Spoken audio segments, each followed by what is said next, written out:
They think that life may surprise you. At any age, I guess I've always imagined a day when I'd have everything sorted out, a peaceful, easy routine free of the problems and expectations of youth. But perhaps life isn't that way. Perhaps there are moments that startle us, causing us to reconsider our grasp of certain things. My name is Eileen, and I am 63 years old. After a career as a school principal and having 2 outstanding children, I assumed I understood who I was. My spouse went away 5 years ago. Since then, I've established a life of calm routines, morning walks, gardening, and keeping up with family. I thought I'd left excitement and spontaneity behind in my youth, but something altered recently in ways I can't quite understand. It began so gently that I hardly noticed a lingering gaze, a quiet moment, a connection that seemed harmless until it wasn't. My son Adam has a buddy named Caleb, who has been close to our family for many years. He was like a son to me, someone I had always trusted and respected. But something changed in the span of one day. There was stillness between us that felt strange, like something unspoken that neither of us knew how to confront. Looking back, it's hard to comprehend how a lifetime of stability and self-assurance could suddenly feel so fragile and vulnerable to doubt, leaving me to ponder what transpired that day and why I'm still contemplating. This is my tale, but my life isn't. My narrative is not exceptional, yet it is pleasant. I like it that way. After over 30 years as a school administrator, I decided to retire, intending to finally have some peaceful time with my spouse. Neil passed away 5 years ago. He was a solid, compassionate man, and despite our differences, we loved one another dearly. Losing him was difficult, but I found strength in everyday routines and tight ties with our children, particularly my son Adam. Adam, 35, is dependable. Neil and I have had a great career in engineering, and his steadiness and determination remind me a lot of Neil. Caleb is considerate and courteous, with a quiet, contemplative nature that makes people feel comfortable around him. I've always felt very fortunate to see Adam and Caleb remain close over the years. Caleb's presence brings a different energy to the house, a steady calmness that I appreciate. After finishing up some gardening, I decided to reward myself with a cup of tea and a relaxing day at home. Adam was out of town for a meeting, and the house was quiet. Just as I was about to drop into my chair, I heard a knock. I told Caleb that it was nice to see you so happy about the surprise visit. If you're not in a rush, come inside and feel free to remain. For tea, he paused, then nodded. I'd enjoy that. It has been a while. We settled into the living room once I had had a chance to unwind, and for the first few minutes our conversation was light. We talked about work, family, and life in general, but something about the atmosphere felt different. Maybe it was the quietness of the empty house or the relaxed tone of our conversation, but I started to feel an unusual sense of ease around him as I handed him a cup of tea. "Our Finge," replied he quickly, pulling my hand back, smiling sheepishly, and there was a silent moment of mutual discomfort in which neither of us knew what to say. Was a little gesture, simply a hand on my line, and a moment of uncertainty. But something changed in that brief second. I felt warmth and awareness between us that I hadn't anticipated, a connection that went beyond mere friendliness. I brushed it off as my imagination, convincing myself that it was just a momentary lapse, a result of the stillness of the afternoon. But as we continued chatting, I found myself becoming more aware of his presence, noticing the small things, the way he leaned forward when I spoke, his quiet laughter, the warmth in his gaze. It felt like an invisible line had been drawn between us, something that neither of us acknowledged but both sensed. By the time Caleb left, I was left with an odd feeling, an awareness of him that hadn't been there before. I tried to shake it off, telling myself it was nothing, but the memory lingered, leaving me with a strange sense of anticipation and confusion. In the days that followed, I couldn't quite forget that afternoon with Caleb. Despite my attempts to dismiss it as a simple interaction, the memory of his touch, his gaze, and the quiet intensity in his eyes remained with me. I felt foolish for even thinking about it and allowing my mind to wander to unfamiliar places. Caleb was like family to Adam, someone I'd watched grow from a college student to a respected professional, but I couldn't deny the small thrill I'd felt in his presence. The sense of warmth and comfort that had lingered long after he'd left. I found myself wondering if he'd felt it too, or if it was simply my imagination. A passing feeling brought on by loneliness and nostalgia. I brushed it off, telling myself I was overthinking, yet the feeling lingered like an unanswered question at the back of my mind. A week later, Caleb stopped by again, this time to return a book he borrowed. He seemed relaxed, and I invited him to sit for a while, feeling the same warmth I'd felt before. We talked easily in our conversation, flowing from light topics to more personal ones. He told me about his career, his thoughts on moving forward, the challenges he faced as he spoke. I felt a sense of pride, like a mother watching her child grow into adulthood, but there was something else to a growing awareness of the way he looked at me, with the attentiveness in his gaze, at the unspoken connection that felt both natural and unsettling. Our conversations became more personal, and with each meeting I felt the unspoken tension growing.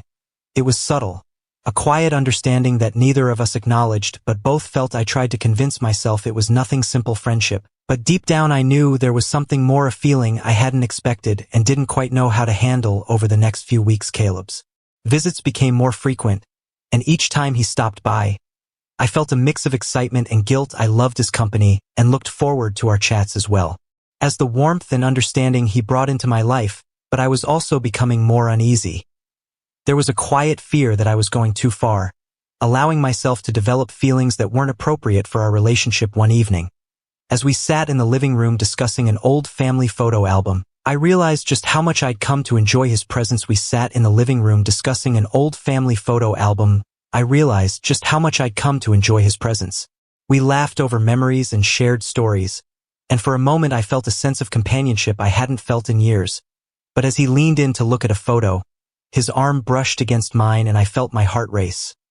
It was such a small thing, a connection, but the proximity and the warmth of his touch sent a thrill through me that I couldn't ignore. I looked at him, our eyes meeting, and for a brief second I felt a connection that went beyond friendship, a quiet, unspoken bond that left me both excited and terrified. I knew I had to stop this, distance myself before things went any further. Yet each time I tried to convince myself to end our meetings, I felt a pang of regret, a longing for the comfort and warmth he brought to my life. I couldn't deny the loneliness I'd felt since Neil's passing, the quiet ache that had become a part of my everyday existence. Caleb's presence filled that void and brought a sense of companionship and understanding that I hadn't realized I needed. And though I knew my feelings were inappropriate, I couldn't bring myself to let go and close the door on the one connection that made me feel alive. One evening, with Adam still out of town, Caleb came by to drop off some groceries he'd picked up for me, and I invited him to St. More reflective. Caleb shared his struggles with his loneliness and the difficulties he faced in balancing his career with his personal life. I listened, feeling a deep sense of empathy and understanding, a connection that went beyond words. At one point, as I was washing dishes, I felt Caleb's hand on my shoulder. It was a light touch, gentle and reassuring, yet it sent a warmth through me that I couldn't ignore. I looked up, meeting his gaze, and in that moment I saw the same feelings reflected in his eyes. A quiet longing and a depth of emotion. That moment left me speechless. I do not know, he began, his voice gentle and almost hesitantly, how to say this, Mrs. Caldwell. I sense something between us. I'm not sure what it is, but I can't ignore it. My pulse raced, a mixture of astonishment and panic building within me. I wanted to reject it, dismiss it as insignificant, but I knew it would be a lie. I looked at him, observing the vulnerability in his expression of the same uncertainty and longing that I felt for Caleb. I replied, my voice barely a whisper, we can't do this. This isn't something we can pursue. He nodded, but his hand lingered on my shoulder.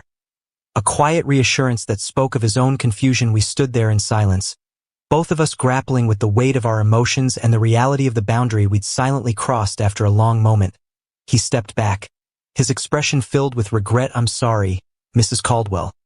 I didn't mean to make you feel that way. Didn't I offer him a small smile? Acknowledging the complexity of the situation, we finished dinner in silence. Atmosphere was tense but oddly comforting. I knew that whatever had happened between us was real yet impossible. And though we said little, we both understood that some lines couldn't be crossed, no matter how tempting they might seem. In the weeks following our conversation, Caleb continued to visit, but we approached each encounter with a newfound caution and politeness. We maintained a silent agreement and unspoken understanding that we would keep our emotions in check, avoiding anything that could be misinterpreted. Our visits, once filled with easygoing laughter and comfortable silences, became carefully orchestrated exchanges. Each of us was keenly aware of the new boundary we had drawn between us, but as much as we tried, the tension was undeniable. A glance, a subtle gesture, the way our conversations sometimes drifted to quieter, more reflective topics. Everything felt more intense. Each visit felt like walking a fine line between friendship and something unspoken, and I felt as though I was holding my breath waiting for something to shift again. I found myself wishing for the ease we once had, that uncomplicated friendship that now felt lost in the growing complexity between us. One evening, as we sat in the living room discussing a book we both recently read, Caleb's hand brushed against mine. The touch was fleeting, a barely noticeable contact, but it sent a jolt through me, a reminder of the feelings I was trying so hard to ignore. I glanced at him, our eyes meeting in a way that felt both tender and charged, meaning he quickly looked away. But the silence that followed was filled with an unspoken understanding that we were both struggling to maintain our resolve, as much as I tried to remind myself that this was just friends. I had also become connected to these occasions. The warmth and companionship that Caleb brought, and the idea of letting that go, filled me with a sense of loss that I hadn't anticipated. In an effort to create some distance, I started to occupy my days with various activities and plans. Including joining a local gardening club, I began taking long walks around the neighborhood to prevent my mind from drifting back to those quiet moments with Caleb. However, despite my best efforts each time he visited, the connection between us remained as strong as ever. And one Saturday, we found ourselves alone again, sharing and discussing a topic that had us both laughing. The moment was light, almost carefree, but there was an undercurrent of tension that neither of us could ignore. I saw it in the way his eyes lingered on me, and the way his smile softened, as if he too was struggling to keep things light, to ignore the bond that was growing deeper each time we met. The unspoken agreement between us began to feel fragile, as though it could break at any moment. As the weeks passed, I sensed that we were both approaching a critical juncture where we needed to confront the hidden emotions. There were moments when I would catch him looking at me, his expression unreadable, as though he too was questioning where this path was leading us. And each time I felt a rush of conflicting emotions, a mixture of excitement, fear, and guilt. I knew that the emotions I was experiencing were potentially dangerous, leading to consequences neither of us had yet desired. Despite the risks, I couldn't bring myself to end it and say the words that would draw a final line between us. The tension between us grew with each passing day until our meetings became a delicate balance of restraint and quiet longing. We were both holding back, aware of the boundary that neither of us was willing to cross, yet unable to let go of the connection that had brought us so close. It was a complicated, painful feeling, and I often found myself lying awake at night wondering how long we could keep up this delicate dance, how long we could ignore the emotions simmering beneath the surface. But deep down I knew that this couldn't last. We were both playing with fire, and eventually one of us would have to pull back to make the difficult decision to let go. And as much as I dreaded that moment, I knew it was coming to reality that was becoming harder to ignore with each passing day. After several weeks of maintaining this careful balance, I began to feel the weight of guilt more heavily. I couldn't shake the feeling that I was betraying something, betraying Adam's trust, betraying my own values, and perhaps even betraying Caleb in a way that allowed myself to become emotionally attached. I was indulging in something that had no place in our lives, something that could only lead to hurt and regret. Each time I thought of ending our connection, I felt a pang of sadness, a reluctance to let go of the one bond that had brought warmth and meaning to my days. But I knew I couldn't continue like this. I started reflecting on confronting my feelings about my feelings, trying to understand what had led me to develop such an attachment. Perhaps it was the loneliness I'd felt since Adam passed, a quiet ache that had settled into my life without my realizing it. Caleb had filled that void, bringing a sense of companionship and understanding that I hadn't known I was missing. But even as I acknowledged this, I understood that my feelings were inappropriate, and that I was risking far too much for a connection that had no future. One evening, as I sat alone in the living room, I decided that it was time to confront my emotions, to understand what I was truly looking for. I realized that while I valued Caleb's presence, it was my own. I realized that my loneliness was a result of my own need for companionship, which had led me down this path. Caleb had simply been the one to fill that void, to provide a sense of comfort in a way that I hadn't expected. Determined to move forward, I resolved to put some distance between us, to create a space that would allow me to let go of the feelings I had developed. It was a painful decision that left me feeling hollow, but I knew it was the right choice. I couldn't continue living with this sense of guilt, this feeling that I was compromising my own values. I needed to find a way to restore my sense of self and heal the loneliness within me without relying on anyone else to do it. So the next day I planned to speak with Caleb and gently explain that we needed to maintain some distance to preserve the boundaries of our friendship and to respect the lives we had both built, even though it was painful. I knew that this was the only way to find peace and the only way to preserve the integrity of our relationship without crossing a line that would lead to regret. As I prepared for the conversation, I felt a mix of sadness and relief, a sense of closure that allowed me to look at the situation with a clearer mind. I knew this was a necessary step, a decision that would eventually help me move forward and let go of the feelings I felt. A quiet sense of determination, a belief that I could return to the peace and stability I once knew. Our final conversation felt bittersweet, a quiet end to something that had brought both joy and confusion into my life. When Caleb arrived that evening, I invited him in, feeling the weight of the moment, the sense that this was our goodbye. We sat in the living room, each of us conscious of the tension between us and the feelings that had been building up over the last several months. I fought to find the words to communicate all I was feeling without hurting him or complicating matters further. Caleb, I started, my voice gentle but steady. I've been thinking a lot about our relationship, and I believe it's best if we establish some space. I've valued our friendship so much, and I don't want to lose it, but I also don't want things to get more complicated. He looked at me, his expression filled with understanding but also sadness. I understand, Mrs. Caldwell. I never meant to cause any tension or make things difficult. I felt a pang of regret and sadness in you that I hadn't expected.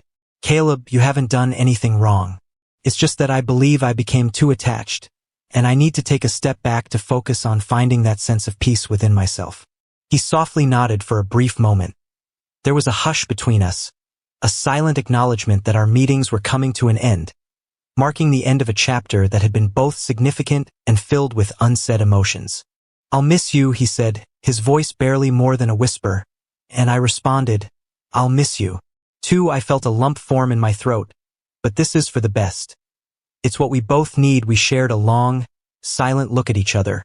Processing the finality of the moment and the realization that this was goodbye, I felt a wave of emotions. Relief, sadness, and a quiet gratitude for the connection we had shared, even if it had been brief and complex. As Caleb rose to reflections, he gave me a gentle hug and a warm, comforting embrace that felt like a farewell to everything we had shared. When the door closed behind him, I felt a sense of emptiness, a hollow ache that I knew would take time to heal, but I also felt a quiet strength, a sense of peace that I hadn't felt in weeks, confident that we had made the right decision and both taken a step toward preserving our lives, our values, and our integrity. In the days that followed, I found myself reflecting on our bond in the moments that had brought us close and the emotions that had threatened to pull us apart. I realized that while our connection had been intense, it was also a reminder of the importance of boundaries and the need to protect the relationships that define us. Though I missed Caleb's presence, I knew that ending things had been the right choice, a decision that would allow me to move forward with a sense of clarity and purpose. As I looked towards the future, I felt a quiet determination to find peace within myself, to heal the loneliness that had led me down this path, and to embrace the lessons I had